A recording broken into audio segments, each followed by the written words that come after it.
I'm just honored to be here. Everyone make some noise for Benji and Joel Madden of Good Charlotte.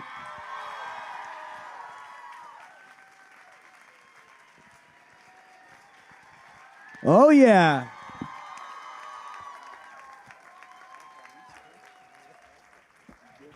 How's it going? Hey, guys. This is incredible.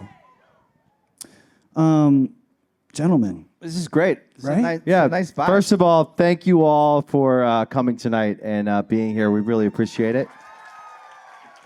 And it, a little round of applause for the GRAMMY Museum, who do really important work. Keep it up, GRAMMY Museum. We love you guys. It's really nice to be here.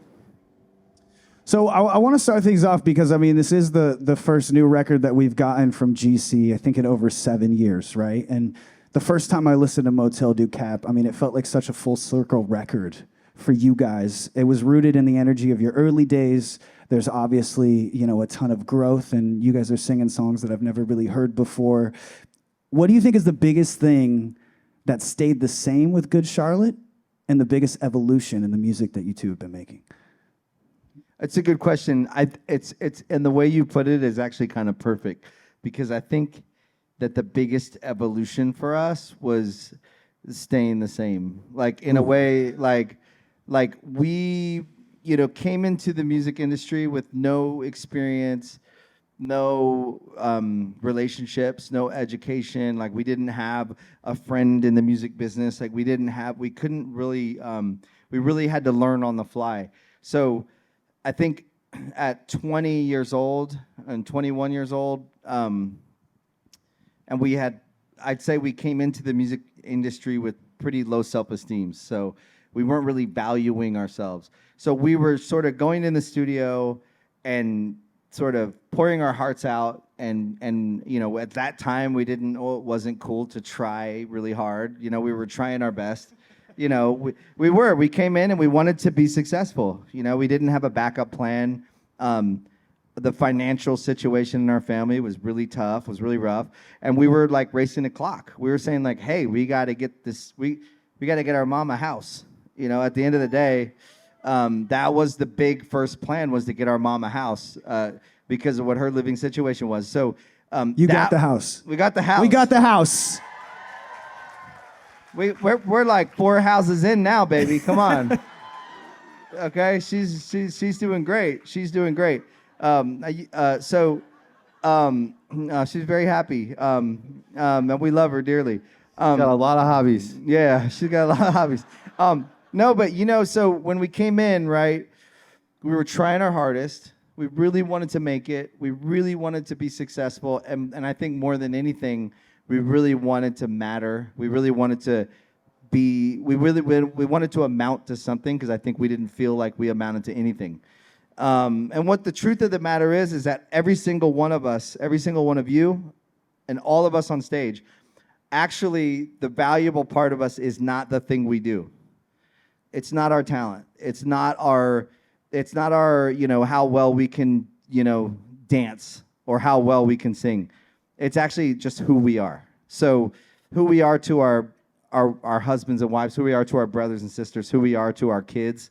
And that's something that we didn't come into the music industry knowing. We thought we were worthless. So we wanted to do something special. We wanted to do something that proved that we were special.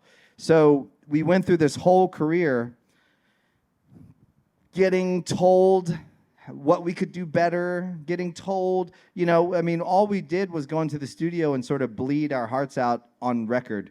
And sort of just, we weren't thinking, there's a lot of songs that we now hear when we were younger that we actually realize what they're about now. We had no idea what they were about our whole career. We're just singing them. Can you give us an example? Like, what was the first song that changed the trajectory of what you two were doing that you look back now and you're like, wow? I think Little Things is a great example, man. That was just a song that we didn't even think twice about it. But there's other songs on that record. The song Motivation Proclamation. I mean, that's a that song now. I listened to it literally last year. Joel said, man, we were fucking depressed. That song is literally just about depression. It's about trying to get yourself out of whatever you're in, you know? Out of fucking bed in the morning. Yeah, so the Motel Du Cap is a really lovely moment for us. It's a huge success for us before it ever even came out.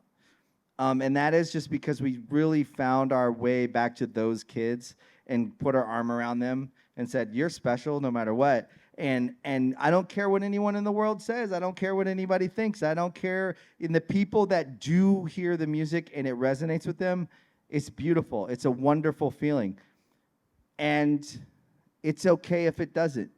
Because for us, it's just more the act of making it has really become the actual, I want to say it's therapy, but it is. It's therapy. It's like, it's a reward. The reward is actually just getting the rough mix and listening to it. And, there's so many moments that we had on the record where we wrote a song. And again, we really tried to approach this record the way we did when we were kids, not knowing what it was about, just letting our subconscious just go and just like, sing our hearts out and just let it all come out. And it's essentially what we used to do. We used to just puke our shit up on record. And whatever we were talking about, that's what we were feeling at that moment. And it resonated with somebody because we were being real. We were just being ourselves. And then you get a couple records in and, you're still in your mind. It doesn't matter, like if you have money in your bank account, you don't even see it. You can't even hold it. It's just you still feel poor. You still feel, you still don't feel like you don't walk around and go, I've done this, I've done this. You really walk into every room and you feel the same way you did. If anything, you may feel worse. You might feel even more confused because you're like, oh man, I just sold out an arena. I just did this. Why don't I feel better? I feel worse. And it's because no one's kind of stopping you saying, hey, you're actually just good enough, just being you. And all this stuff is just interesting and exciting and just a mountain, an obstacle to try to climb or something to try to do to see if you can do it. And so you get deeper into your career and you got a manager or a label person or something that is trying to help you, actually. They're not being malicious. They're not being devious. But they're talking about marketing and they're talking about things while you're creating. And they're saying, hey, do that thing. That thing you did, that was really good. Can you do it again? And you're like, I don't know what I did. All I did was just cry, all I did was just like sing. I don't know. I wasn't thinking about it. So I don't know what I did, right? And really what you did is like what we tell kids now, because we have a management company. And the reason we started that was because we went through all these experiences and we was like, I wonder if we could help make this less painful of a process to just actually skip all this like sort of the falling down of the stairs kind of thing and getting back up. And really what we did was we were just authentic to ourselves. And so what we tell kids now is like, hey, don't worry about all this shit. Just go be you.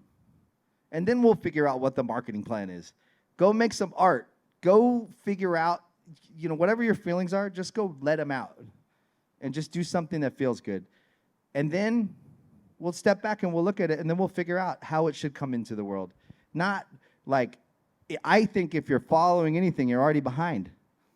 So like, don't worry about what's going on out there. Don't worry about how this is gonna, play in the market. Like, just make something that you like, and I think through all the experience we had, Motel Du Cap it's the first record. Like for me, it's the first record. I also want to point something out. I think it's beautiful that you guys were able to take your own advice. Because sometimes that's not the easiest thing to do. It isn't sometimes, yeah. Yeah. I don't know if anyone's noticed, but you two are twins. Yeah. We said we got in the car. We got in because we came together. We got in the car. We always have to call each other. What are you wearing? What hat did you wear? Wait. And we got in today. We said, wait, are we two twinny? Yeah, we are. It might be. Yeah, can't help it. Growing up twins, right, and building a band together, like how has that bond fueled the highs and also the lows and the challenges of being in something like Good Charlotte? Oh, Joel, you're here. Yeah. Oh. I really ran with that. If you want to person. understand the dynamics of our relationship, you just got a little taste of it the first 20 minutes of this interview. One question. You're making my job real easy, Benj. Just ask us. You get 3 questions, and we'll take an hour. I don't know if there have been any lows. I would say that I feel like having my brother by my side my entire life has been the reason I'm still here, the reason I'm successful, the reason I have been able to do anything in my life is because I've had a partner that believes in me, who doesn't care if I achieve anything. And I think I'm lucky to have that. And that was the model for me. We didn't have, I think, a family unit that modeled successful relationships. And That's a very eloquent way of putting it. yeah, it was a mess. It was a mess. But I've been with my wife for 19 years now, and I attribute that to success, right? It's not because of me. One, she's incredible, and she's a very gracious and forgiving and lovely person who's very supportive. And then I've had a model for a long-standing relationship with the partnership I have with my brother. So I now look at my life, if I think back across 46 years, I have 2 relationships. I have the one with my wife and the one with my brother that have been a model for me of how you have success. You stay in it, you go forward, you figure it out, and you believe in one another. So I would say to anyone who asks me, how do you have a successful relationship or a successful anything? Well, you have to work with someone you believe in. It can't be the idea that we're going to do this and we're going to win. It's got to be first and foremost, I believe in this person. And so if that's marriage, if that's a business, if that's a band, also Good Charlotte, it's the same guy since high school. We believe, it's not that we believe in our music more than anything in the world. We believe in each other. We really do. It's like family at this point. So I really do think that Good Charlotte, it's less about the songs. It's actually about people figuring life out together. And then we write songs, and you can kind of probably track all the shit we were going through with each record. But there weren't any lows. The lows were where we started. For me, it was a terrible place where we started. And from there, it was all highs. It was just, can we climb this high? Can we go higher? Can we go higher? Some version of better. Yeah, can we be better? And I think that's how we approach life. And so, Good Charlotte isn't the center of our life for any of us in the band. The center of our life is actually our families and our real life. And so we come back to Good Charlotte with a lot of gravity, because we all still want to be there together and do it together. And we also all give each other the freedom and the space to be ourselves and be in our real lives with our families. But the lows were where we started. I don't see, there's been no other lows in my career. It's only been some dips, maybe some turns, there's peaks and valleys. But when you start in the gutter, everything is better. And everything has always been better than where we started. Where we started was poverty, low self-esteem, a horrible family life, horrible home life, some trauma, and terrible high school years. I could go on. But I have my brother here, and we look upwards, and we believe it's worth trying, and that we can do better, we can do better, we can do better every time. And that's what our career has been built on, is just get up, get back up, keep trying. And it's been all, for me, it's been all highs. I mean, it's inspiring to see. The reason why I fell in love with your band. My wife is clapping. She's The reason why I fell in love with your band when I was growing up is because I feel like it made anyone who felt like an outcast or anyone who wasn't good enough or quote unquote cool, we had a place to go and we had a place to be, and we were accepted finally. And I feel like if I could get specific on the record, you have a song on here, Rejects, and to me it feels like a prelude to the anthem. When you revisit that Underdog perspective on how you two started the band, is it nostalgic, like you guys are back in Maryland, you know, in that studio for the first time, or do you think it's from a new lens of like, hey, it's Good Charlotte in 2025? That's a good question. It's both, I think. When we made that song, and I wrote it from like a stream of consciousness, which is how we write all our songs. I don't write anything down. I just sing, and words come out, and then we figure out, you know. But there is something about feeling in those critical early years of your life when you feel like you don't belong anywhere, and like no one wants you, no one likes you, no one wants to hang out with you, and you feel alone. It doesn't matter how old you get. It doesn't matter what you accomplish in life. There's something about it that stays with you. And if you're not careful, you can be bitter, you can be angry, you can be the person who's like, what are you looking at? You also, if you're not careful, it's interesting, like, if you grow up as a little kid and you're only a burden to the people around you, you know, like you're just a baby, you're just a little kid. If you grow up and you feel, you know, like you're a burden, right? You've got to be careful when you get older. You won't be able to actually accept love that you get. You know, you got to go and do that work. And I think that song, I mean, I remember when Joel started, I came in and he was already writing that song, and you were unsure about it. You were like, I don't know if this is any good. And I was like, nah, man, keep whatever you're singing, keep singing it. Because I felt it immediately. And there's that line, you know, sometimes I wish I'd never been born at all. It's literally, I just think that that's such a human feeling. For anybody that's been through some shit, at least. And I tend to think that most people have been through some shit one way or the other. No matter what walk of life you're from, where you were born, if you had a perfect family or not, or if you had money or you didn't have money, everybody has been through some shit. And I think that emotion, like, I immediately felt it.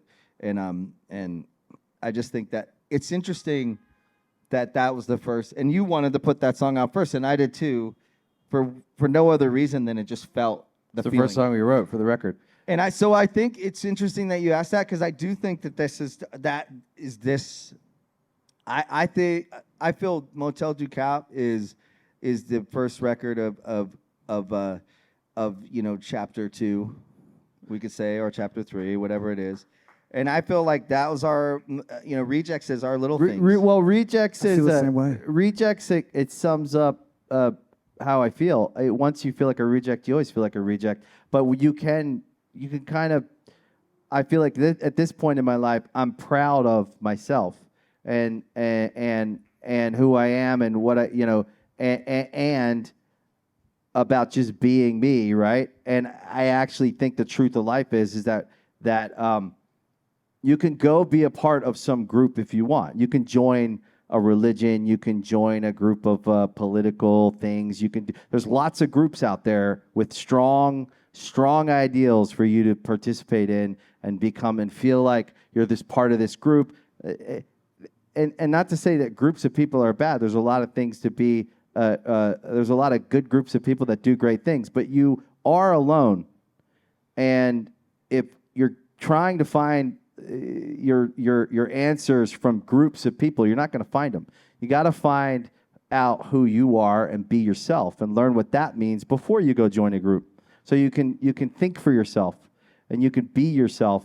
And I just think that there's a lot of upside to starting off and feeling like a loner, feeling like a reject, feeling like if you can look for the good in that experience and not, if I spent the rest of my life with self-pity and feeling bad for myself, I wouldn't be able to go forward and experience all the good things in the world and all the great things of life. And I think that owning it with rejects is kind of like letting go of all that self-pity and moving forward with like a little bit of the past and coming into the now and being proud of who you are, where you're from, what you've been through, and owning it and owning yourself. And really, I think the journey of being yourself is the one we've been on. And I think, I remember you said this, I don't know how many years ago this was, but like there was like, we spend a lot of time together and we talk about everything. And I can't remember how many years ago it was, but Joel said, the only thing in life, I realized the only thing in this lifetime that I want to be is myself. And that like really struck me. I can't remember how long ago it was, but it's kind of like if you think about it, right? It sounds really simple, but how many times are we looking around at everything else and everyone else and what we should be, what we should, how we should look, what we should do, what we should believe, what we should, all these things, right? Like, now, don't get me wrong. There's a lot of benefit in thinking about how we can take care of ourselves, how we can invest in ourselves, how we can, live, more, fulfilled lives, whatever that is. But the only thing we get to be in this lifetime is ourselves. So we spend all this time thinking about who, like who we could be, what we should be. It's like actually who. Well, it's comparing ourselves to other people, but I think it's like figuring out who you are, what you like, what you want, what you believe is the most important thing to do. Is learn more about what it means to be you, not the you that fits in there or the you that is. So I just think that's the journey we've been on. And I think if you listen to this album, like those themes are all throughout that record. You know what I mean? Like there are things we've learned from our wives.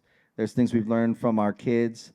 There's things we've learned just from like living that life as a partner, living that life as like actually like you said, having years behind you as an actual, as a husband, as a dad, that there's so much richness in that, you know what I mean, in those experiences. So that's all weaved in through the record, Yeah, I mean, there's a song called Mean.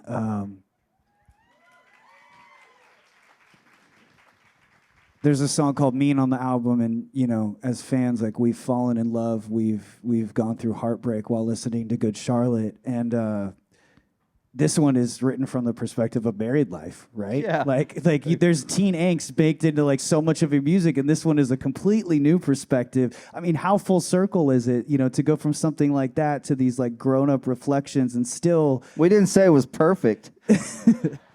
But you still keep it relatable with a line like, you're so mean to me. Why are you so mean? Why are you so mean? Everybody knows. You feel that way sometimes. Right? Like, why are you so mean? Jeez. It's a funny, quirky, like all our songs. It's just funny little things you notice that you say, and it's kind of cute, but it's also kind of true. You're like, yeah, when you're in a relationship, sometimes you're mean to each other. It could be. I mean, I was kind of a dick last night, to be honest with you. but you're just like you're in your head. You're I don't know. You're anxious or you're whatever, and like it's just funny part of a relationship when you can laugh at those moments and write about it in a way that like people can relate to it. Yeah, I definitely did on that song. And it's a for love sure. song, really. It is. You know, it's called "Mean." But that's real love. Like real love is all the things. You know what I mean? It's actually being with somebody with their anxiety and your anxiety and your all of us have a broken ankle or a bad ear or a thing. You know, through life we pick up these injuries emotionally and some physically, right? Like, but all of us like have those things. And when you partner with somebody, you're taking all that. They're taking all yours. You're taking all theirs. And that's real love. Like real love is. It doesn't mean that every day is not going to be perfect, and you're putting up with each other's shit, you know. And then when you get around the corner, there's a lot of rewards for seeing each other through those moments, you know. Well, and then you get a song like "Castle on the Sand." Yeah. And Benji, I mean, this is Clappable. That's clappable.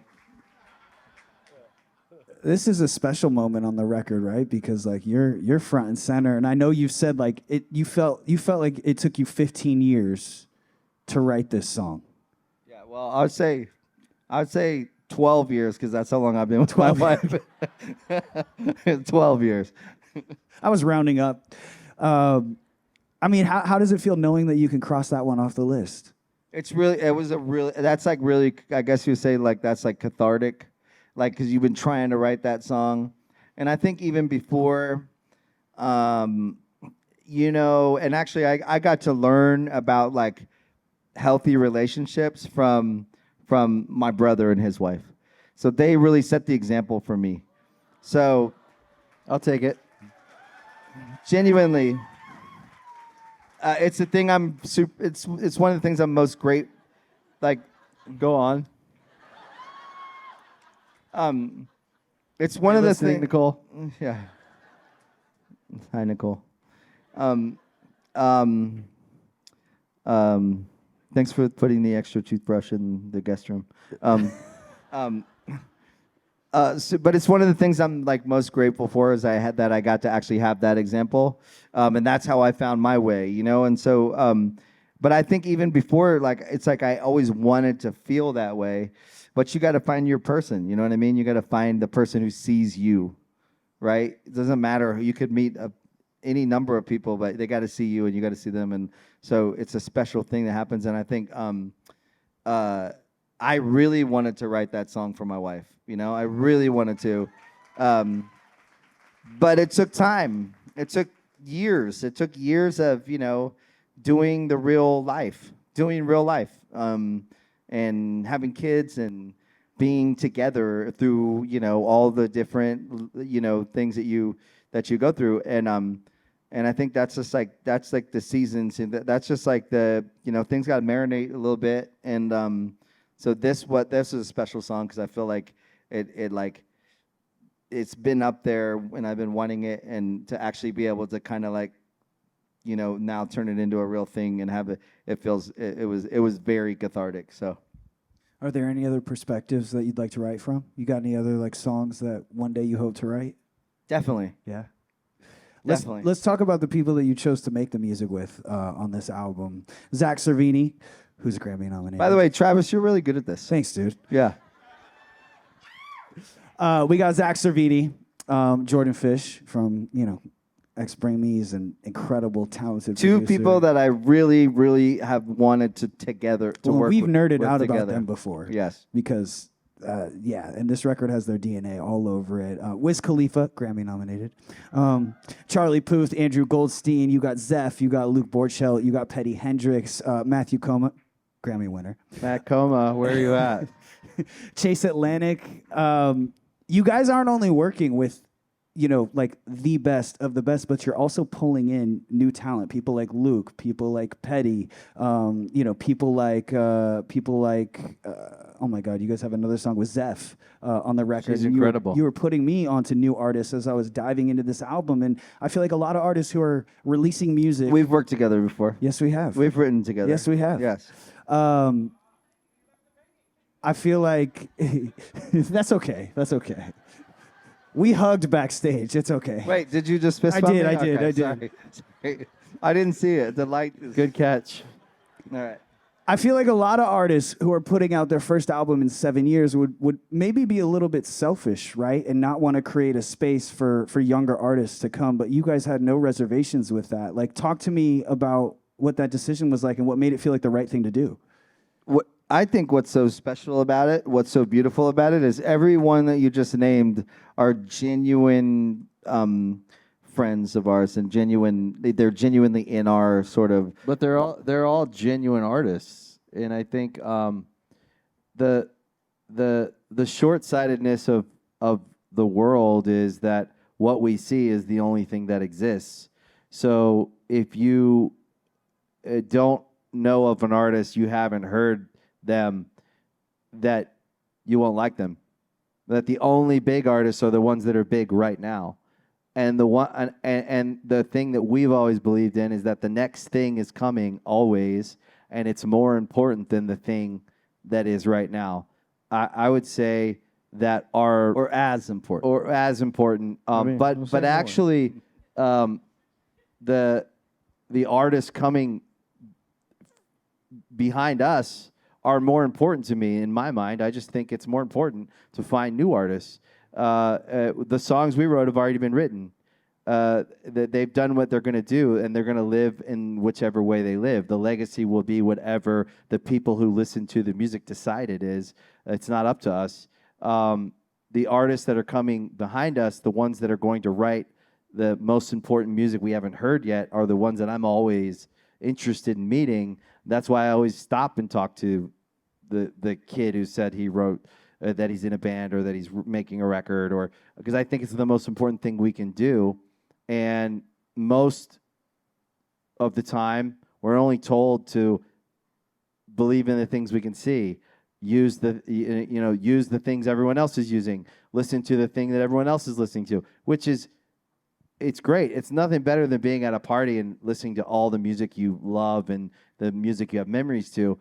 That's really important, but that wouldn't exist if that artist was given a chance, or someone heard him, or someone noticed them, or someone heard their demo, or whatever it is. So that's just how I've always thought. That's why we've always, for 30 years, from the day we got signed, we were looking for the next artist to meet. And we didn't even know how to help them. We were just, but so many bands we met back in the day, all the way to now, because that's just how we think.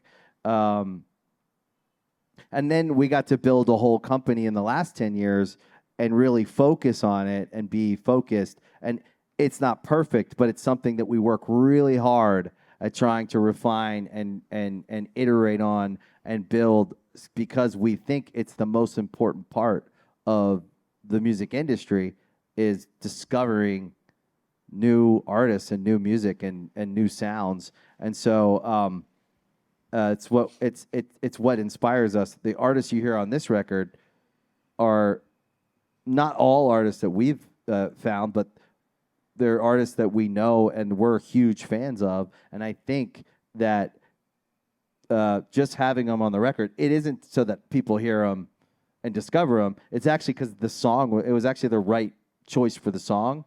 And but if you get into their music, you'll see they're incredible artists. They're really good. I mean, and I gotta say, we're not wrong very often. I mean, when it comes to artists, when we see them and we spot them and we say that's special, something always happens. I mean, and if you guys dive into the record and then you go down the rabbit hole on any one of those artists, you're gonna see what we're talking about. You know, special. Luke Borchelt is going to be a force of nature. It's incredible. I mean, have any of you guys ever heard of Chase Atlantic? Okay, raise your hand if you've heard of him. Okay, so look at that. Okay, so that's probably 20% of the room, maybe 15. Chase Atlantic sold out 2 nights at the O2 Arena in London in 15 minutes. Okay, and most of you haven't heard of them. Okay, they're coming. They are not. They have just got started, and Zeph will be scoring movies in the next 3 to 5 years. She is insane. She makes all of her music and shoots her videos and does everything in her bedroom and on her own. And she's incredible. So when you go down the rabbit hole on these artists, right? And I remember when I remember meeting each one of these artists. Zeph was working at a coffee shop in Maryland. Joel flew out and met her. Chase Atlantic was in Cairns, Australia. And they were in Brisbane at the time, and we met them in a little cafe. Luke Borchelt he's halfway between Nashville and his parents' house in Maryland. These artists we've been here for 30 years. We've pointed out a bunch over the years. I can't even tell you enough stories. There's like a thing, and you start to recognize the feeling, and you just go, that's really special. And I don't need to shape it. I don't need to mold it. I don't need to do anything. All I need to do is protect it and just help it go forward. And it's just going to grow, and it's just going to become a thing. And it's really special. It's the greatest. It's one of the greatest and most joyful experiences you can have, to see a kid who is coming from the same place, has got nothing to their name. They got nothing. And they're coming from the same place you come from. Their parents don't know anything about, the business. They don't, and you get to it and you protect it. Yeah, you don't just take advantage of it and exploit it. And there's nothing like standing side of stage in an arena and watching something that is even just getting started, and what a force. You see these kids and you go, man, that's a force of nature right there. And then you tell them you believe in them, and so it's all, and it's really healing for us to get to say things to younger artists that we wish someone would have told us. Like, it's okay to say no. What's something you wish you could go back in time and tell 15 and 16-year-old Benji and Joel, when you were starting the band? Do a license deal. Don't sell your masters to Sony for nothing. Yeah. I mean, that's the truth. You're a kid. You listen to the label guy who's big and important. Who are you? And we talked about it backstage, if we're being real. Yeah. When you're in this business, you get exploited. The guys, I'm not saying everyone in business, because it's not just the music industry. It's business. If I know something you don't, I'm going to hold it from you, and I'm going to get a piece of yours, right? There's a transaction.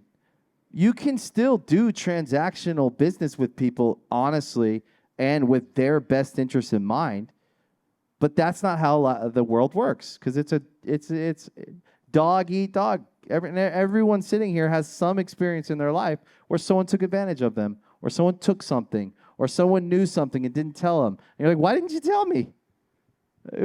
Because that's not how life works.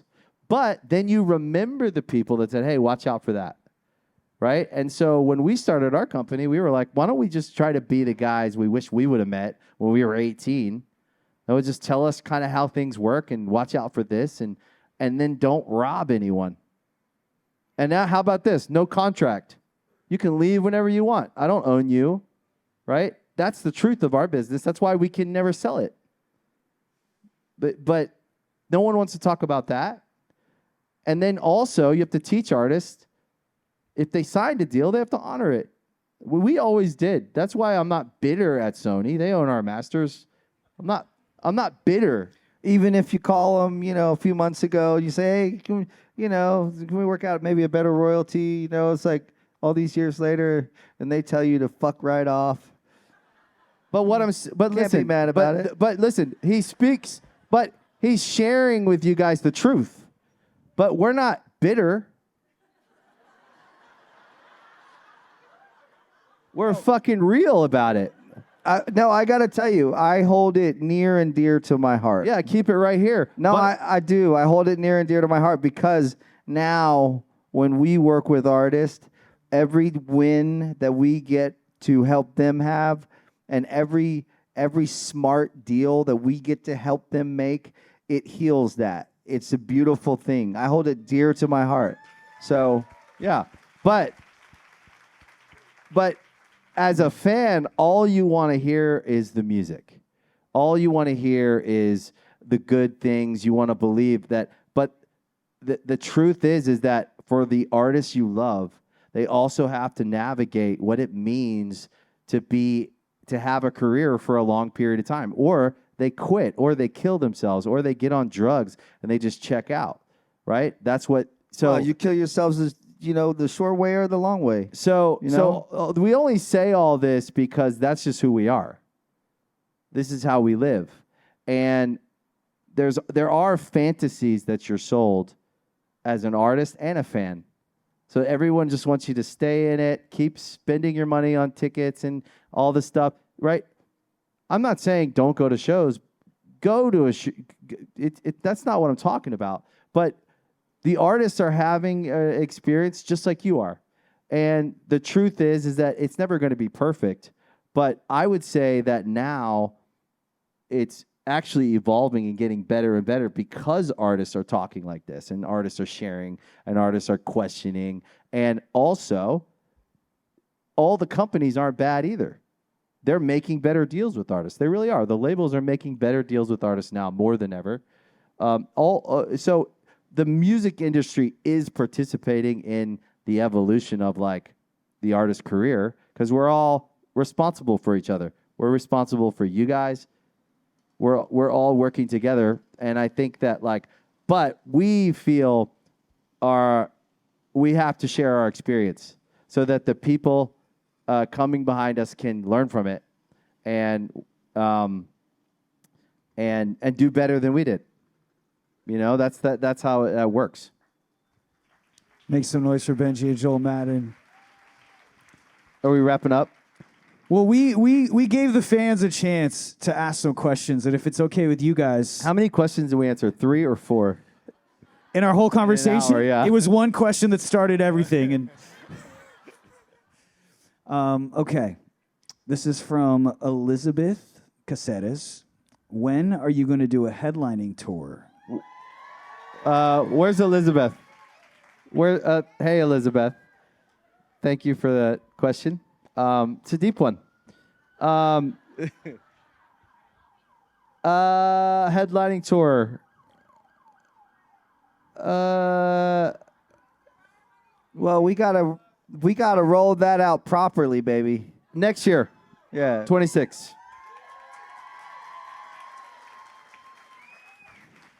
100%. We're touring next year. We're putting it all together, and it's going to be around the world. Jackie from Santa Paula. This is a lucky section right here. From all of your albums, which is your favorite and why? That's a good question. It's a hard question. Yeah. I got a little soft spot for all of them in some different way. I mean, Motel Du Cap's probably my favorite right now, just because it's relevant to my life right now. But I listen to even there's some sort of albums that are a little forgotten, that are really special to me.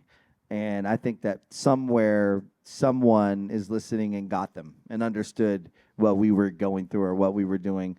And I love them all, I mean, and there's little parts of each album that I'll get choked up sometimes if I don't really listen to too much. But occasionally, I'll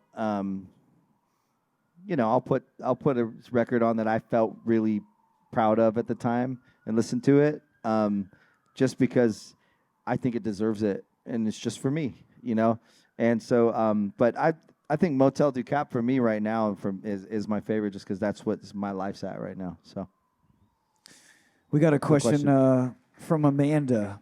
Which bands or artists are your guilty pleasure? I don't really believe in guilty pleasures. I think if you like music, you like it for a reason, and I think that those artists worked really hard on it. And so I wouldn't say guilty pleasure just because I respect the artist so much. And it sounds to me like you're dismissing that you like it. I think I, so it's hard for me to even think about like what, like, would you say Chumbawamba? That was a big song. Kind of wish I wrote that song. I've actually listened to that song and said, how could I write a song like this? Very hard to do. Stroke of genius. I think it's much easier to write an esoteric, sort of like super alternative esoteric song than it is to, I think it's much harder to write a huge, big, Pop anthem. global, like anthemic, like, pop song. And that song was very interesting. It's very much kind of a little to the left, a little bit off from like the down the middle. I think it's very interesting. I actually think that the Chumbawamba people, I think they had like an interesting The like, Wombas? yeah. I think they had like an interesting musical background. Actually, I don't know the history, but I think they probably had other projects that if you went down the rabbit hole, they were probably in some oh like shit. underground thing. Like so, anyways. Guilty pleasure. Guilty pleasure. Guilty Uh, pleasure is more like like Oreos or something, right? Like, ooh, this is Oh, I so got- bad. yeah. Oh, this is so bad. I'm having Oreo. Speaking of food, we have a question. Does pineapple Cereal. belong on pizza? So yes, yes. I swear this is a real question right here. If you ask my 5.5-year-old, she's gonna tell you yes, it does. Sweet and savory. It's as old as time. I don't personally partake of the pineapple on pizza, but I appreciate the sweet and savory. If it's there, you don't take a bite? I mean, I'll have a bite. If it's the only pizza? But I don't like ham. I'd rather it be pepperoni and pineapple. Okay, well, we weren't asking about the ham.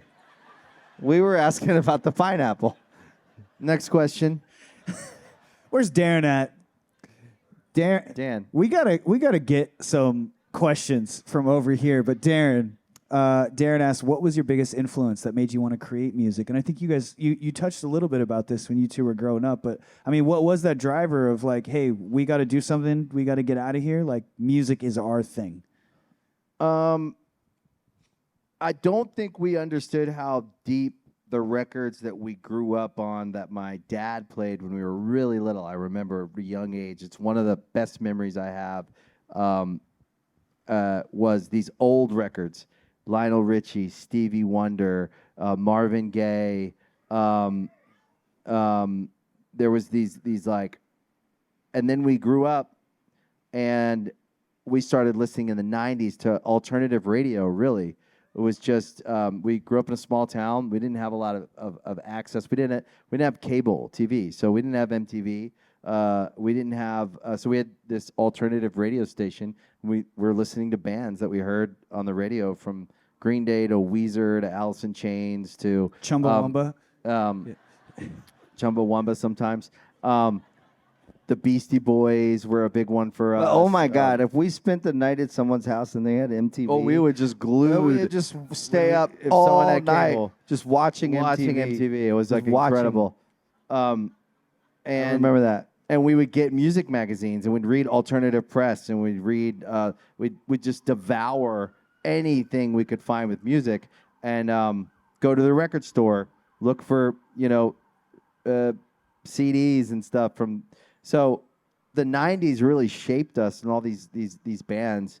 But it was the first show we went to and experiencing it live that blew our minds. And then we started the band the next day. And that was the Beastie Boys on the Ill Communications tour. We got nosebleed seats. It was at the Patriot Center in Virginia. We had nosebleed seats up at the top.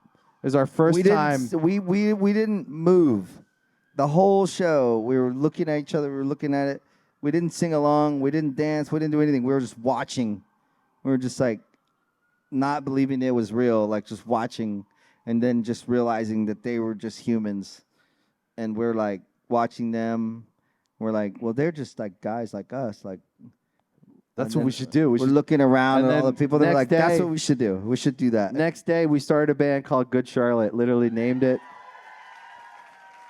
Right there. Started recruiting. Went to school. There was this pothead bass player kid who was in a Tool cover band, and or a Rage Against the Machine cover band. Rage Against the Machine And, cover band. Or was it a Primus cover band? I don't know. Fuck, His name who was knows? Paul. We were like, we heard you play bass. Do you want to be in our band? And it's called Good Charlotte. And he was like, sure. But little did he know we couldn't play anything. Couldn't play a damn instrument. But it was a good idea. Yeah, I hadn't learned how to play guitar yet. We started the band. That's And why Paul I started taught learning. you the first 3 chords. Yeah, that's right.